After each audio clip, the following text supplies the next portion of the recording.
അച്ഛന്റെ അമ്മയുടെ ആണ്ടിൽ ഞാൻ പങ്കെടുത്തില്ല. എന്റെ വാക്കും പ്രവൃത്തി എന്നും രണ്ടാ. ഇതൊക്കെയല്ലേ കാര്യം? ഏയ്, ആണ്ടിലും കർമ്മങ്ങളിലും ആമിനെ പങ്കെടുക്കാത്തതിന് ഞാനെന്തിനാ പരാതിപ്പെടണേ? വാപ്പയും ഉമ്മയും വന്നിരുന്നു. ആമിനെയും ഉമ്മർക്കയും ആ പരിസരത്ത് പോലും വന്നില്ല. സാരില്ല, വരുന്നതും വരാത്തതൊക്കെ ഓരോരുത്തരുടെ ഇഷ്ടല്ലേ. ഉണ്ണിയേട്ടൻ ഇത്ര ഭംഗിയായി മുള്ളു വെച്ച് സംസാരിക്കാൻ അറിയുമെന്ന് ഞാൻ കരുതിയില്ല. പോട്ടെ, പിന്നെ ഞാൻ വരാതിരുന്നത് വിശ്വസിക്കണമെന്നില്ല. എന്നാലും ഞാൻ എന്റെ മനസ്സമാനത്തിന് വേണ്ടി മാത്രം പറയാണ്. കോളേജിൽ നിന്ന് പുറത്താക്കിയ ഞങ്ങളുടെ യൂണിയൻ ചെയർപേഴ്സണെയും ജനറൽ സെക്രട്ടറിയും ഒക്കെ തിരിച്ചെടുത്ത ദിവസമായിരുന്നു. അതിന്റെ ആഘോഷം ഉണ്ടായിരുന്നു. സമരത്തിൽ സജീവമായി പങ്കെടുത്ത ഒരാളെന്ന നിലയിൽ അതിൽ നിന്ന് മാറി നിൽക്കുന്നത് ശരിയല്ലെന്ന് തോന്നി. അതിൻ്റെ ഇടെ ഉണ്ണിയേട്ടൻ്റെ അച്ഛൻ്റെ അമ്മയുടെ ആണ്ട് ഓർക്കാത്തതല്ല, പക്ഷെ ആഘോഷമല്ലാതെ നീണ്ടുപോയി. അങ്ങനെ തിരക്കിന്റെ ഇടയിൽ സോറി ആമന. ആമന എപ്പോഴും എന്റെ കണക്കൂട്ടുകൾ തെറ്റിക്കുക. ഞാൻ വിചാരിച്ചതിനേക്കാളും വലിയ വിപ്ലവമാണ് ആമയുടെ മനസ്സിൽ. ഓർക്കുമ്പോൾ ബഹുമാനം മാത്രമല്ല അസൂയം തോന്നാറുണ്ട്.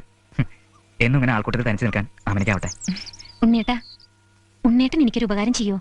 ആമനിക്ക് വേണ്ടിയല്ലേ എന്ത് ചെയ്യാൻ ഞാൻ എടുക്കാം. എന്താ? എങ്കിൽ ആമിന ആമിന എന്നുള്ള ഈ വിളി ഒന്ന് നിർത്തുവോ? പിന്നെ പണ്ടത്തെ പോലെ ആമീന്ന് വിളിക്കോ? ഉണ്ണേട്ടൻ